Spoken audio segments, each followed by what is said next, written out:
আমার নাম সুপর্ণা। আমি দেখতে ছিলাম রূপবতী, যা সকলের চোখে পড়ার মতো।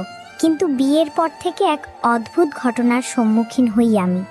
আমার শ্বশুরমশাই প্রতিদিন রাতে কোনো না কোনো অজুহাতে আমার ঘরে আসতেন আমার সেবা যত্ন নেওয়ার জন্য। আমার জীবনের এই সত্য কাহিনী শুনলে আপনারাও হয়তো অবাক হবেন। আমার সাথে এক বিরাট প্রতারণা করা হয়েছিল। জীবন নামের যে ছেলের সাথে আমার বিয়ে হয়েছিল, ফুলশয্যার রাতে দেখি সে আমার ঘরে নেই, বরং সেখানে উপস্থিত অন্য এক যুবক। ফুলশয্যার রাতে আমি যখন আমার স্বামীর জন্য অপেক্ষা করছিলাম, তখন আমার শ্বশুরমশাই জীবনকে অর্থাৎ নিজের ছেলেকে সঙ্গে নিয়ে আমার ঘরে প্রবেশ করেন। আমি তো এই দৃশ্য দেখে অবাক হয়ে গিয়েছিলাম যে শ্বশুরমশাই কেন এভাবে নিজের ছেলেকে ধরে আমার ঘরে নিয়ে এসেছেন। এরপর বর আমার কাছে এসে হঠাৎ আমার কানের কাছে চেঁচিয়ে বলে, কই গো নতুন বউ, আমার চকলেটটা দাও দেখি। বাবা বলেছেন চকলেট তোমার কাছেই আছে। বরের এই অস্বাভাবিক আচরণে আমার সন্দেহ হয়। আমি তার মুখ থেকে পাগড়িটা সরিয়ে যখন তাকালাম, আমার পায়ের তলার মাটি কেঁপে ওঠে। মণ্ডপে যে ছেলের সাথে আমার বিয়ে হয়েছিল, এ তো সে নয়। ছেলেটার অদ্ভুত আচরণ দেখে আমি ভয় পেয়ে ঘর থেকে বেরিয়ে যাই এবং চিৎকার করে শ্বশুরমশাইকে ডাকতে থাকি।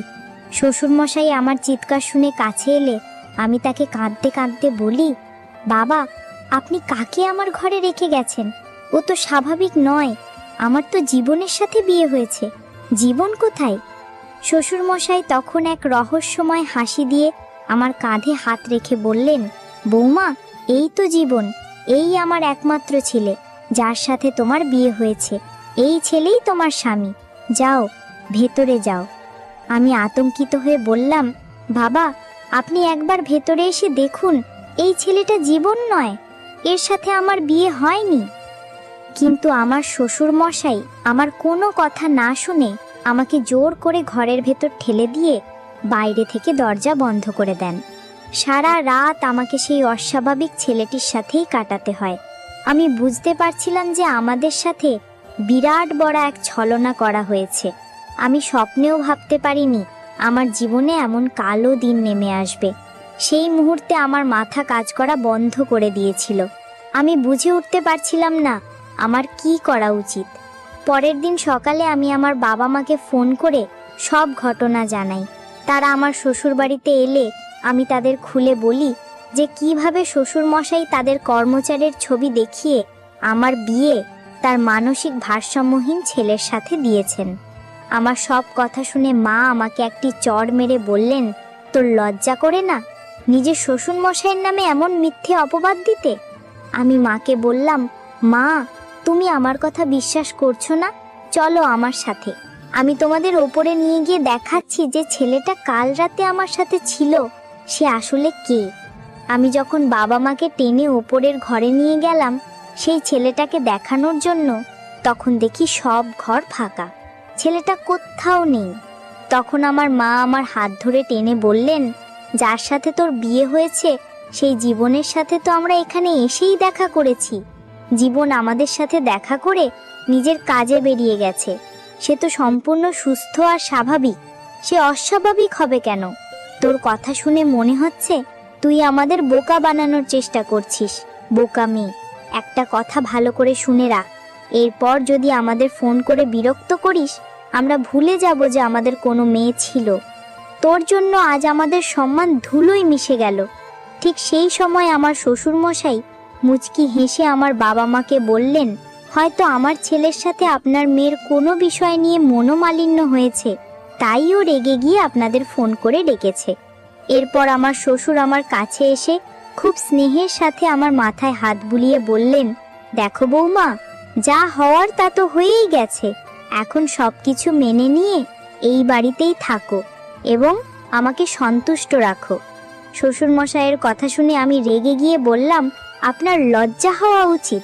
আপনি আমার মতো একটা তরুণী মেয়ের জীবনটা নষ্ট করে দিয়েছেন, আর এখন বলছেন আমাকে সন্তুষ্ট রাখতে। সব কিছু জেনেও আপনি কেন আপনার মানসিক ভারসাম্যহীন ছেলের সাথে আমার বিয়ে দিলেন? শ্বশুরমশাই মুচকি হেসে বললেন, বৌমা, আস্তে আস্তে সবই জানতে পারবে। এখন বেছে কথা না বলে আমার পায়ে একটু তেল মালিশ করে দাও দেখি। তিনি আমাকে রান্নাঘর থেকে গরম তেল নিয়ে তার ঘরে যেতে আদেশ করলেন। তিনি বললেন, আমি তোমার শ্বশুর, আমার সেবা যত্ন করার জন্যই তো তোমাকে এই বাড়ির বউ করে এনেছি। আমার শ্বশুর বাড়িতে আমার স্বামী, শ্বশুর মশাই আর দুজন কাজের লোক থাকতো। আমার শাশুড়ি অনেক আগেই মারা গিয়েছিলেন।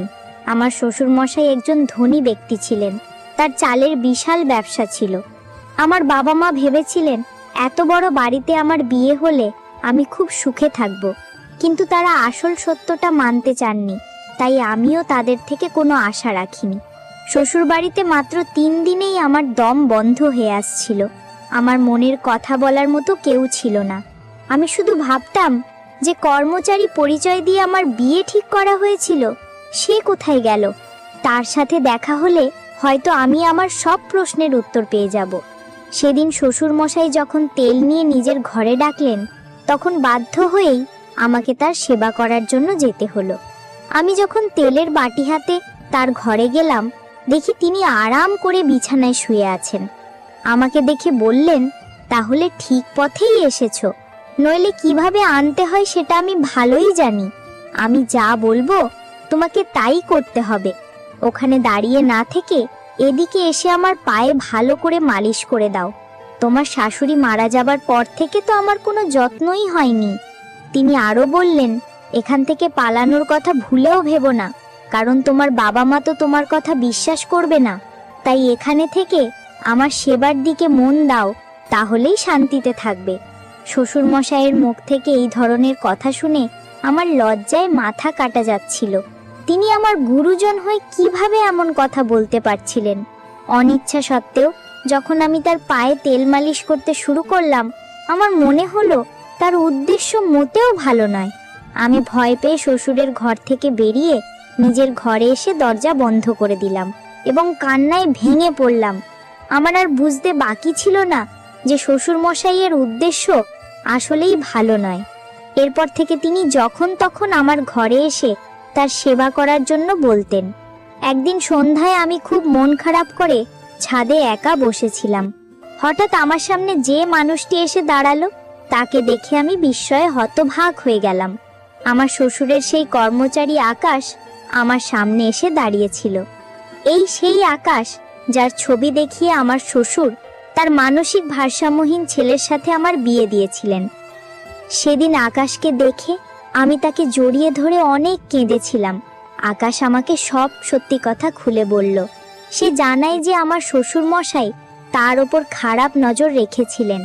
যেহেতু তিনি বয়স্ক, তাই সরাসরি আমাকে বিয়ে করতে পারতেন না। তাই আমাকে নিজের কাছে পাওয়ার জন্য তিনি আকাশের ছবি দেখিয়ে তার মানসিক ভারসাম্যহীন ছেলের সাথে আমার বিয়ে দেন। আমার প্রথম দিন থেকেই শ্বশুর মশাইকে নিয়ে সন্দেহ হচ্ছিল, কারণ তার তাকানোর ভঙ্গি আমার ভালো লাগতো না। কিন্তু তিনি যে এতটা নিচে নামতে পারেন তা আমি কল্পনাও করতে পারিনি। আমি আর আকাশ যখন ছাদে লুকিয়ে কথা বলছিলাম, ঠিক তখনই আমার শ্বশুর মশাই আমাকে খুঁজতে খুঁজতে সেখানে এসে হাজির হলেন। আমাদের দুজনকে একসাথে দেখে তিনি আকাশকে পুলিশের হাতে তুলে দেওয়ার হুমকি দিলেন এবং আমাকে বললেন, ছি বৌমা, তুমি আমার বাড়ির বউ হয়ে অন্য একটা ছেলের সাথে ছাদে লুকিয়ে প্রেম করছো? তোমার কি এর সাথে কোনো অবৈধ সম্পর্ক আছে?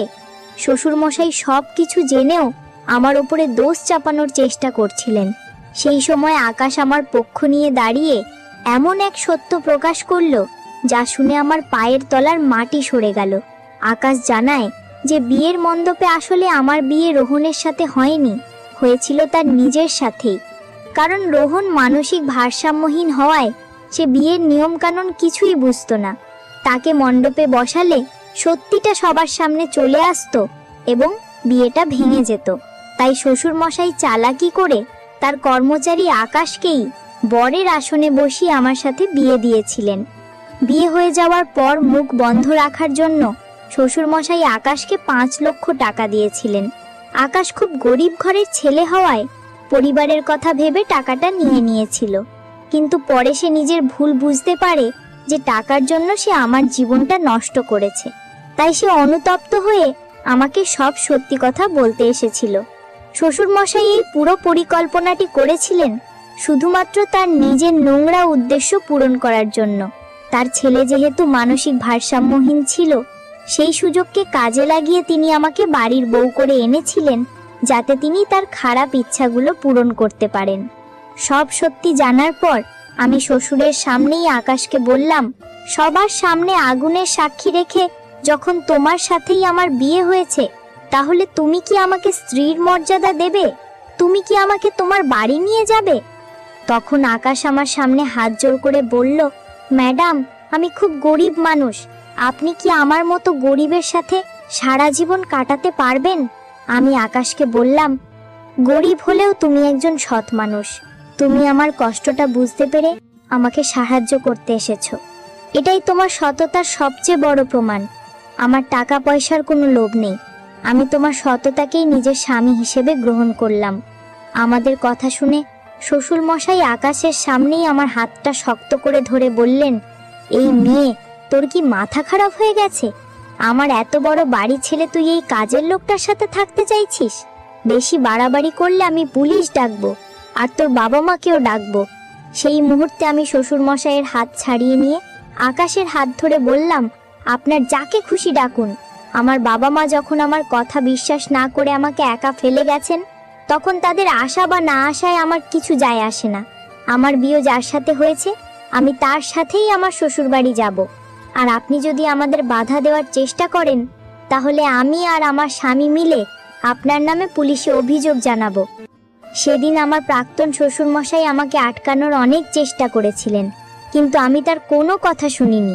বরের সাথে চলে আসার আগে আমি তাকে বলেছিলাম, আপনি আমার সাথে যে প্রতারণা করেছেন, আমি সেটা হয়তো সহ্য করে নিতাম, কিন্তু আপনি যে এতটা নিচু মানসিকতার মানুষ, তা আমি ভাবতেও পারিনি। শুধুমাত্র নিজের ইচ্ছা পূরণের জন্য আপনি নিজের মানসিক ভারসাম্যহীন ছেলের জীবনকে ঢাল বানিয়ে